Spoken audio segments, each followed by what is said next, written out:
ಶಿವನು ಮೇಲೆ ನೋಡಿರುವ ಜನರು ಮಾಡು ಕಾಯಕವ ನಿಜದ ಅಂಕೆ ನೀಡಿರುವ ತಿಳಿಯು.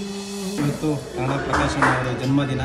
ಭಾಳ ಸಂತೋಷ ಆಗುತ್ತೆ. ನಾಡು ನುಡಿ ದೇಶ ಭಾಷೆ ಅಂತೇಳಿ ಅವರ ಜೀವವನ್ನೇ ಪಣ ಇಡೋಕ್ಕೂ ರೆಡಿ ಇದ್ದಾರೆ. ಜೊತೆಗೆ ಸಾಕಷ್ಟು ಜನ ಅವರ ಬೆಂಬಲಿಗರು, ಅವರ ಸ್ನೇಹಿತರು, ಅವರ ಬಂಧುಗಳು ಎಲ್ಲ ಸೇರಿ ಒಂದು ಅದ್ಭುತವಾದಂಥ ಒಂದು ರಕ್ಷಣೆ ಕೆಲಸ ಇದೆಯಲ್ಲ, ಅದು ಭಾಳ ವಿಭಿನ್ನವಾದಂಥದ್ದು, ತುಂಬ ಕಷ್ಟಕರವಾದಂಥದ್ದು. ಅಂಥ ಕೆಲಸವನ್ನು ನಿಭಾಯಿಸಿದ್ರೆ ನಮ್ಮ ದೇಶಕ್ಕೆ, ಈ ನಾಡಿಗೆ ಇವರ ಅವಶ್ಯಕತೆ ತುಂಬ ಇದೆ. ನಿಮಗೆ ಒಳ್ಳೆಯದಾಗಲಿ ಅಣ್ಣ. ಜನ್ಮದಿನದ ಹಾರ್ದಿಕ ಶುಭಾಶಯಗಳು.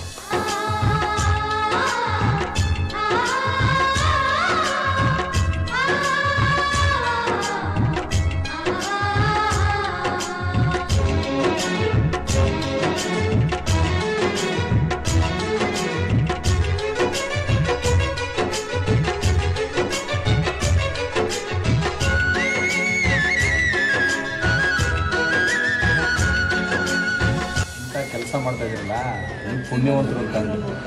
ಯಾಕೆಂದರೆ ಎಲ್ಲರೂ ಎಲ್ಲ ಕೆಲಸ ಮಾಡಲಿಕ್ಕಾಗಲ್ಲ. ನೋಡಿ, ಕನ್ನಡದ ಕೆಲಸ ಮಾಡೋಕ್ಕೆ ಅಂತಲೇ ದೇವ್ರು ನಮಗೆ ಜನ್ಮ ಕೊಟ್ಬಿಟ್ಟಿದ್ದಾನೆ. ಇಂಥ ಪುಣ್ಯದ ಕೆಲಸ ಮಾಡೋಕ್ಕೆ ಅಂತಲೇ ದೇವ್ರು ನಿಮಗೆ ಜನ್ಮ ಕೊಟ್ಟಿದ್ದಾನೆ. ದೇವರು ಇನ್ನೂ ಹೆಚ್ಚಿನ ರೀತಿ ಶಕ್ತಿ ಕೊಡಲಿ. ಈ ಆಶ್ರಮ ಜೊತೆಲಿ ನಾವು ಇದ್ದೀವಿ. ನಮ್ಮಿಂದ ಏನೇನಾಗಬೇಕಾದ್ರೆ ನಿರಂತರ ಕರೆ ಮಾಡಿ ನಿಮ್ಮ ಆಶ್ರಮದ ಜೊತೆಲಿ ಇಡೀ ಕನ್ನಡಿಗರ ರಕ್ಷಣೆ ಕುಟುಂಬ ಇವತ್ತೇನು ಬಂದಿದೆ, ಈ ಕುಟುಂಬ ಜನಸ್ನೇಹಿ ಆಶ್ರಮದ ಜೊತೆಲಿ ಸದಾಕಾಲ ನಾವು ನಿಮ್ಮ ಜೊತೆ ಇರ್ತೀವಿ.